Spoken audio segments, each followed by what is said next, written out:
Man, Nation, I tell you, sometimes you just don't know whenever the heat is going to present itself. Apparently today, 8:30 p.m., 6 hours into the 24 hours of reviewing, we have Coverkiller Nation's first wardrobe change of the day. New shirt. 2007 was a really underrated year in metal, and I mentioned an album earlier today, Between the Buried and Me's Colors, that was released in 2007 that definitely fits that bill. So now it's time for us to talk about another one that was released that very same year that actually went very, very far under the radar. And the band themselves was under the radar throughout the duration of their career. However, you would almost think that with the trends that were going on in metal at that period of time, that wouldn't have been the case.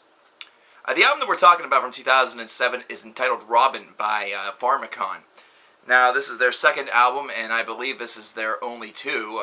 The one prior to this, A Warm Glimpse, and Robin. Of course, we're talking about Robin. And I don't believe that there are plans for a follow-up for a third album. I could be wrong. I've kind of lost track of this band completely, and they've kind of seemingly fell completely off the radar.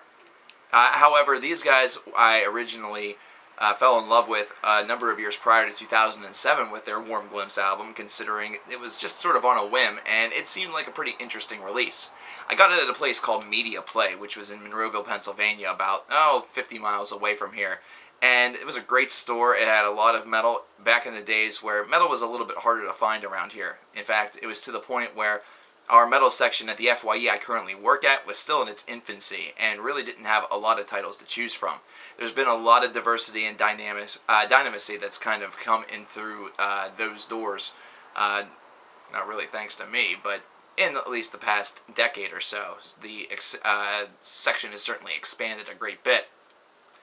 Robin is their second release. I actually had to resort to downloading this because I couldn't find it back whenever I initially heard of its release. And had I done album reviews in 2007, this would have been another great album to do because it would have exposed a lot of new fans to the band, hopefully.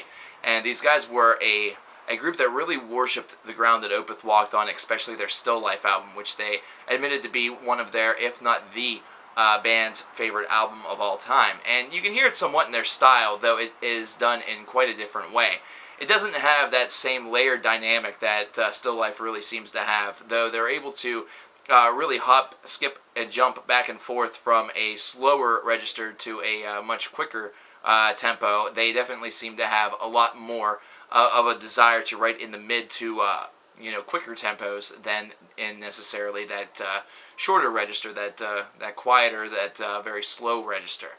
Now on this album you're going to hear a wide variety of many different things that are going to be relatively unique. For one, you're going to hear the presence of some horns in one of the tracks in the middle of the record, and it's just going to seem very, very random and out of place, but this is something that Farmakon was able to do. They infused a little bit of jazz in there as well, making them a progressive jazz metal band if you really wanted to be specific about it. And it really is something that builds to the atmosphere and adds to the dynamic a little bit to really create a real environment that is kind of, an enigma. It's kind of something that's unknowing every single track that you go into whenever you go through it the very first time. Of course, since I've listened to this album countless times, I saw a lot of the punches kind of coming, but at the same time, it still took me by surprise a little bit considering it's been a little while since my last playthrough of this release.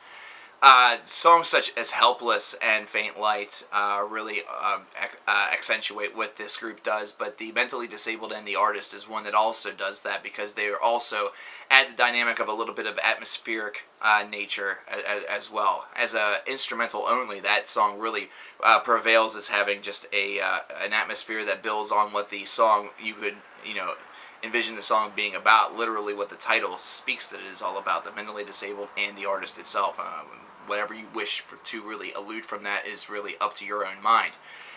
There are some other things that need to be talked about, especially whenever it comes to the vocals. The vocals are a mix of cleans and growls. Now, the growls and screams definitely focus more on that high register. We're not going for the lower Mikkel, quote-unquote, Cookie Monster style of death metal vocals. These almost resemble screams in some ways with the growling tendency.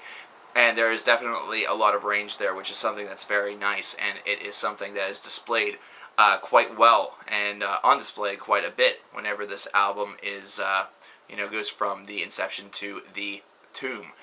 There are also just some quirky moments on this album. There's one part where the growls at the end are just completely disjointed, almost sounds a little bit like the Tasmanian devil.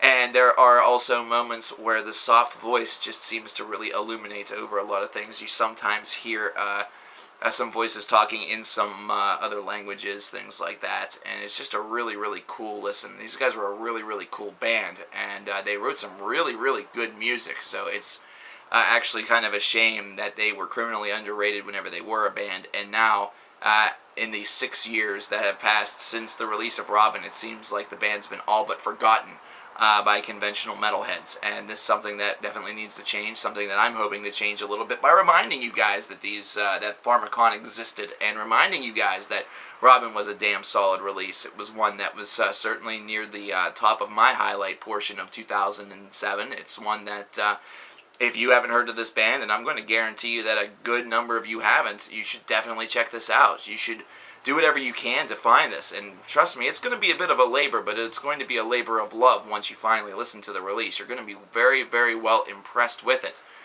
Oh, and by the way, don't try to look for this stuff on YouTube. There's not very much of it on there. There's some, so you might be able to get a bit of a glimpse of the future to come if you were to happen to find this release. However, to hear all of it is really what you want to do, considering the whole entire body of work is just something really to behold. At the time, I probably would have given this a 9 out of 10. I'm probably going to be a little bit more reserved and give it an 8.5 to an 8.75 out of 10. Only because this is an album that, while it does advance well with age, also is not without some of its subtle quirks. It does seem to lag a little bit, but overall, the songwriting is so unique and really grants you with enough diversity that you can overcome that, a little bit of a lag in it very, very easily by just continuing with a listen. So definitely check these guys out. Do whatever you can to find them, and I will see you with the next video. Who the hell knows what it's going to be? So far, we've talked about 2 releases from 2007, one from the 90s and one from today. It's weird. Yeah.